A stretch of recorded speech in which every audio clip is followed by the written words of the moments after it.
they hit that match cutoff, right? That's not even a hard threshold to reach, right? 10 points in one game for these teams, the way they've been going at least, not all that difficult. I would like to see them do that thing again. I think the way the zones have been going, the way they've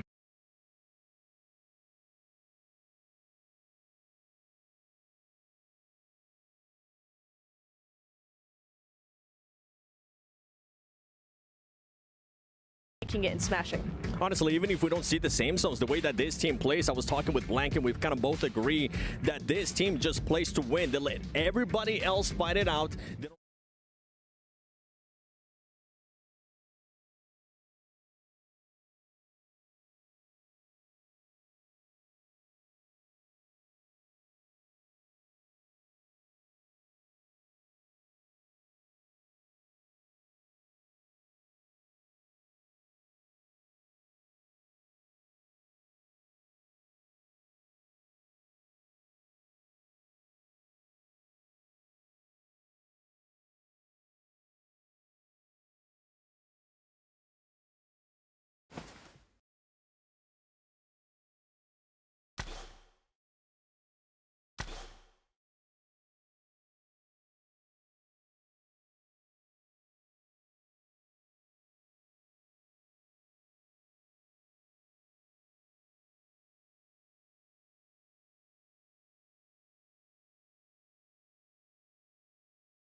Pushes them further out to edge. They start sweeping other teams. It's a really effective strategy. It's why they have so many eliminations on the board.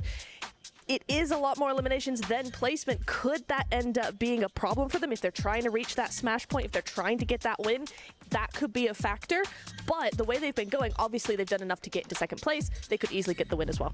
For sure. I mean, look, of course, we know the main storyline, Yangon Galacticos, Alpha Gaming. The teams below them, they would need to get 50 points before even getting into the smash zone to then be eligible to actually win the entire thing. 50 points, that realistically you can achieve it by the end of the day. Depending on how quickly Alpha Gaming and Yangon Galacticos get those 10 points, they're not going to have a lot of time. Are they going to try and target them, though, knowing that they need to get 50 points? That's a massive risk. Is anyone going to be willing to go and take that risk? One team that I'm going to be looking at targeting, especially if they don't start off hot in Sandhawk, is going to be Alter Ego. Because after Sandhawk, Alter Ego, keep in mind, we're going to be playing 3 Erangels. This team has been absolutely awful when it comes down to Erangel. Day 1, 11th place average. Day 2, 13th place average. This is not what you want to see out of Alter Ego. So if you were asking, anybody's going to target them? Natura, I think maybe Alter Ego will try to target them in Erangel. Exactly. I really would like to see also for Alter Ego for them to go back to the angles and the splits that we were seeing from them in the group stage as well, right? Because they had some really, really good controlling angles, particularly in Erangel. But since the finals have started, we just haven't seen that from them. So if they go back to that, again, yeah, they start trying to control other teams. They start trying to control the zones. They have a real good chance. Here's our 9th through 16th as well. And do not forget, yes, of course, we're focusing a lot on who will become the champion here at the World Cup. But there is still a lot of money on the line here for every single one of these placements, Max, to try and scramble above your competitors. Thunder Talk in particular, at the bottom of the rankings, right? They've had so many elims, very little placement points. If we can see them have a decent day today, maybe they could just able to jump up onto the first page, and that prize pool increase would be huge for the side of Thunder Talk. So even if you're at the bottom, you still have a lot to play for in this final day. And the question all the way at the top from me, Seven, is what do these teams prefer? Do they prefer to try and go for the crazy glory of trying to knock these teams off the pedestal because you constantly have to target them if you want to try it? Or do you protect what you currently have in terms of prize pool? Because it's still a lot of money for 3rd place, 4th place, 5th place, etc., etc. I think the tone will be set after Sandhawk, depending on where the top 5, depending on where they end up in Sandhawk, what the gap is going to be looking like going into the later matches. Then we might start seeing a little bit of targeting, especially if we end up seeing a little bit of gaps here and there. One thing though is that all the other teams from 3rd, I think, to 14th place, technically they're still close. So it's along the lines of what you're saying, Max. They are going to be fighting for the prize pool. Yeah.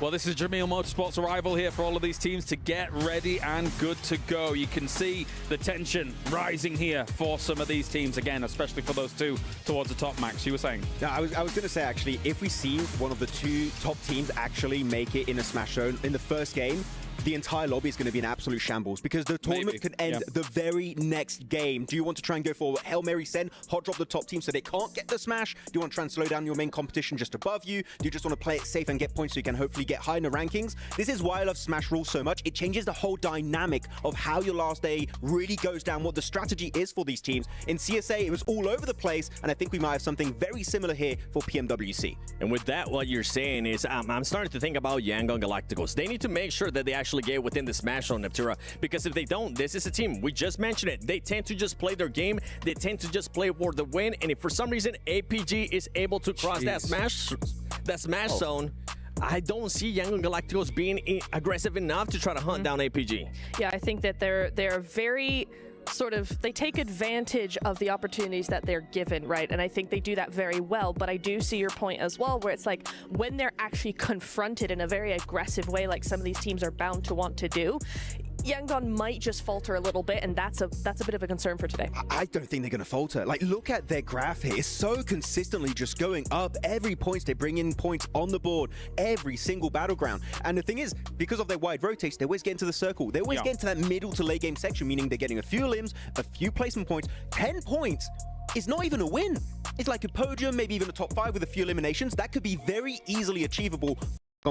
Very rarely do we see the graph like that. Very rarely do we see two teams being able to just protrude over the other teams, dwarf the other teams at an international tournament like this. And it does concern me, Seven, especially when it comes to the pressure that will start mounting on those two teams in particular today. But I think there's a different dynamic for the pressure for those two teams, because I think Yangon Galacticos may crumble to the pressure a bit harder than Alpha Gaming. Alpha Gaming is absolutely a veteran roster that I think might have the perseverance today to be able to overcome that pressure. What do you think? I was over here smirking because I was just waiting for you to say the words. I was waiting for you to say, yeah, Alpha Gaming is full of MVPs. Alpha Gaming is full of PMGC MVPs as well. They've been here. They have that experience. And to be honest, I don't see them crumbling. And this is why I just continue to pick this team. I don't see Alpha Gaming letting off the gas, especially with the way they're playing. It's kind of crazy because I think for a lot of us, having watched PUBG Mobile Esports for so long, it's kind of destiny against the dream, right? The fact that Alpha Gaming on one side has the destiny laid out before them. We always think that they're going to win an international tournament, Max, but then the dream Yangon Galacticos, this young kids coming from Myanmar, nobody really expected them to be able to take this position, but here they are, potentially going to win one of the big ones. You would ask anyone if they predicted Yangon Galacticos before this tournament. I could tell you that number is extremely low. The dream is alive right now, 118 points, creating currently a massive gap between themselves and third place. And then you have Alpha Gaming. We've been supporting Star Wars back in the day, Collage, for ages, never winning a global event. This tournament would mean so much to especially Top and Doc to join up onto Ziola. Second global trophy. This would be a massive achievement if they can make it happen, but again, the pressure is going to be high. Let's take a look at the power rankings here and boil everything down. You were saying, Neptura?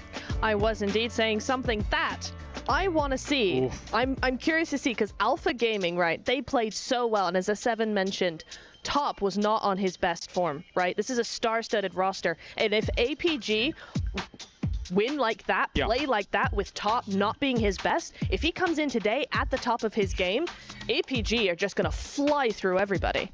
Champions potentially here, Yangon Galacticos and Alpha. Villains in who could upset the balance here, Seven. And maybe they're really outside comebacks, but I think a lot of eyes might be on some of those villains to upset the balance for today. My favorite role when it comes down to finals day, championship Sunday, it comes down to those teams that just have absolutely nothing to lose. Now you're going to be seeing all the way to the right of villains, Power. The reason why I want to see what Power is going to be doing in regards to villains is because this team has just been so aggressive. Remember, at one point in day one, Neptura, they ended up with 30 eliminations, 0 placement points. So for those teams at the top, maybe trying to hunt them down, they better watch out for those villains. Absolutely. I think them and also Four Thrives are two teams that I think would definitely hot drop one of the top two teams if they get the chance. doing that. We've seen 4 Thrives hot drop all the time, even when we don't want them to. So for them, they're in the top 8. They're not too far behind. This could be very advantageous for both of those teams to actually do that. I just want China back on top, man. I've been waiting ever since Nova Esports has got back-to-back PMGC. It was since then, except maybe Tiamba got relatively close at one point. I want a Chinese team here to dominate. Weibo, you know what, Sook? Maybe drop the explosive bow. Maybe